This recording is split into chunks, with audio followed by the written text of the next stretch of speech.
All right, let's just jump right in. Today's explainer is all about unpacking Gregg Braden's absolutely fascinating synthesis of ancient theology, DNA science, and the massive ethical implications of a transhumanist future. We're looking at a deeply complex theory here, one that directly connects ancient, hidden mysteries to the ultimate technological crossroads we find ourselves at right now. It's really an incredible journey, kind of building a bridge between deep spirituality and cutting-edge science. So are we the last generation of pure humans? According to Braden and the hosts he spoke with, converging historical cycles suggest we're rapidly approaching a window where humanity might just permanently merge with technology. And that makes this literally the most urgent question of our time. Are we about to lose what makes us fundamentally human? It's a really bold claim for sure, but when you just look around at the sheer pace of technological adoption, it's a question we absolutely cannot afford to ignore. To unpack all this, we're going to build a thematic bridge between esoteric mysteries and our modern tech dilemmas. We'll be covering ancient texts and hidden truths, the DNA fractal antenna, the transhumanist threat, codes of the divine spark, and finally, the technology of prayer. Section 1. Ancient Texts and Hidden Truths. Let's unearth the blueprints of humanity. Now think about these major historical discoveries. They basically returned unedited, ancient spiritual blueprints right back to the public. We're talking about the Gospel of Mary discovered back in 1896, the massive Nag Hammadi library found in Egypt in 1945, and of course the Dead Sea Scrolls in 1947. Braden points out that these texts were hidden away for literally centuries, and their rediscovery totally set the stage for alternative views on human history, directly challenging established dogmas. Honestly, they offer a completely different narrative of who we actually are. Take the Dead Sea War Scroll, for example. It introduces this really profound dichotomy. On one side, you have the Sons of Light, representing those who fully embrace divine intervention and the human spark, and opposing them, the Sons of Darkness, representing forces that just want to repress and entirely deny that divinity. Now, for Braden, this isn't just some dusty ancient story. He sees it as an ongoing, active struggle today, a battle between preserving our natural divinity and the forces that kind of just wish to extinguish it completely. Okay, moving on to Section 2, the DNA fractal antenna, the science of the divine spark. So what is this divine spark? Well, the source texts, ranging from Gnostic Gospels to ancient Sumerian tablets, all point to humanity receiving this very specific gift. Braden argues this was an intelligent biological intervention that happened right around 200,000 years ago. It was this sudden, mysterious leap that, according to him, Darwinian evolution alone simply cannot explain. This spark is said to literally link our dense, everyday material biology directly to a higher dimensional source, giving humans a potential that's actually even greater than the beings who allegedly created us in the first place. And this is where it gets super interesting, because modern peer-reviewed science is actually starting to echo these ancient texts. Braden reports that human DNA functions as a 3D fractal antenna. Basically, it tunes us in to broad frequencies completely outside the bounds of traditional physics. On top of that, neurons in the human heart are apparently coupled to a quantum information field that exists way beyond time and space.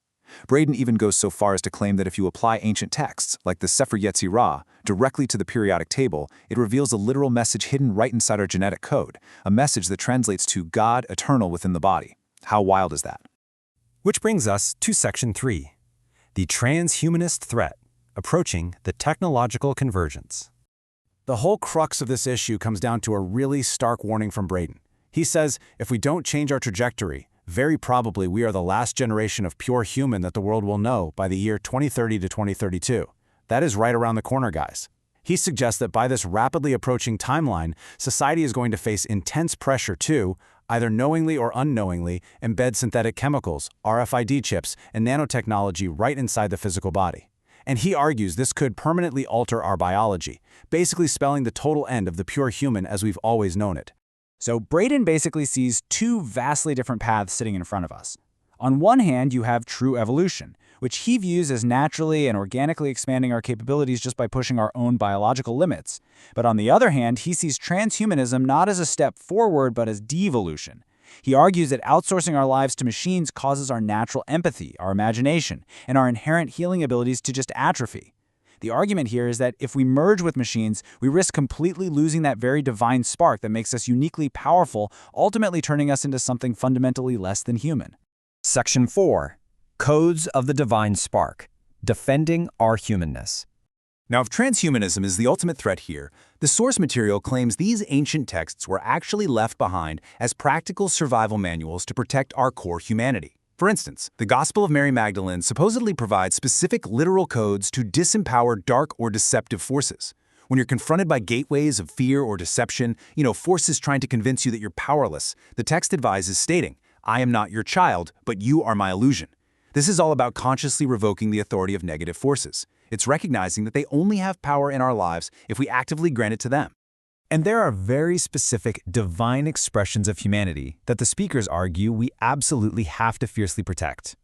We're talking about empathy, imagination, compassion, forgiveness, and our innate capacity for healing. The core argument being made is that these things, they aren't biological flaws that need to be engineered away by centralized transhumanist tech. Not at all. Rather, they're the ultimate expressions of our divine spark. They're exactly what a synthetic machine simply cannot ever replicate or truly understand. And that brings us to our final part, Section 5, the technology of prayer, programming the quantum field. To actively cultivate these human traits and really fight back against this idea of devolution, the speakers turn to what they consider a highly advanced tool. Basically, programming the quantum field through the ancient technology of prayer. Applying his own computer science background, Braden maps the traditional Lord's Prayer directly to computer programming logic. And honestly, it is absolutely fascinating. Step 1 is the declaration, opening a connection to the quantum field, which is exactly like initializing a computer program. Step 2 is the work. That's the operational code, which is entirely driven by deep emotion and feeling. And finally, step 3 is the close, sealing the program in trust and faith. It's essentially the same as hitting enter to run the code. This right here represents a massive paradigm shift in how we think about this. Usually, people use supplication prayer, begging for an outcome from a state of lack. But Braden argues that that just tells the quantum field that you are lacking something. Instead, he introduces this concept of ascended prayer. This involves actually physically and emotionally inhabiting the reality of the answered prayer right now. So you don't ask for healing. Instead, you feel the visceral gratitude of already being healed. Braden shares an incredible anecdote that perfectly illustrates this whole concept. He describes an indigenous man who manifested a rainstorm during a really terrible drought. And the key is, he didn't just ask the sky for water. Instead, he vividly felt his bare feet standing in cool mud. He smelled the fresh rain hitting the earthen walls of the pueblo, and he imagined himself walking through high, healthy corn. He basically gave the quantum field a highly detailed sensory blueprint to mirror right back into reality. He kind of became the rain to summon the rain. So, I want to leave you with this deeply provocative thought inspired by the Gospel of Thomas. It says, "If you bring forth what is within you, what you bring forth will save you.